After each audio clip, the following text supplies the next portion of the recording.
Piano with a 10-mile view.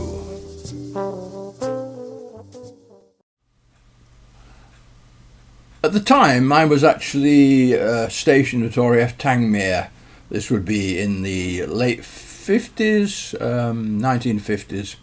I had a friend amongst quite a lot of friends there in Chichester, most of them who were studying at a teachers' training college. One was called Lila Horne, and she came from Bedfordshire, and actually her family home was in Bedford. And she invited me to a minor al fresco rave on Dunstable Downs, which in fact is the highest point in Bedfordshire, about 255 metres above sea level. Not particularly high, but it's not a county that's renowned for having very high areas, as it were. But Dunstable Downs is actually a well-known beauty spot.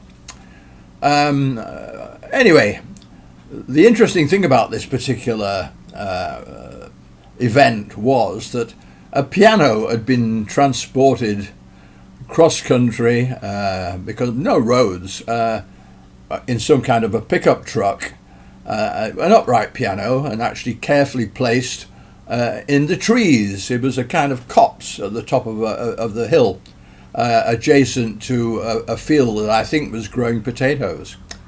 So anyway, I duly arrived, and there was a band there, and it was one of the reasons why I had been invited. So yeah, it was a great evening. I mean, fantastic. There was a very good crowd there, and lots of beer and things to drink and eat, and it was the weather was really rather mild, and it was really extremely good, really good. Anyway, eventually, I don't know, maybe 2-3 in the morning, it all kind of wound down, and people found a niche to sleep, either themselves or alongside their companions. And me also, I found somewhere to sleep among the trees, and went off into a peaceful sleep. I woke up probably about 6 o'clock in the morning or something like that. I don't know precisely, but it was daylight. It was daylight, and the embers of the fire, which had been a centre of the party, in fact, were still glowing a little, but a very, very peaceful, quiet scene, other than the tweeting of birds, as it were. The piano was there, and I thought, why not? So I go up to the piano and sit down on the stool, and I start playing the piano. You can imagine the scene, this piano in the trees, looking out from the piano stool. Incredible, a view of probably 5-10 miles distance, so absolutely panoramic view.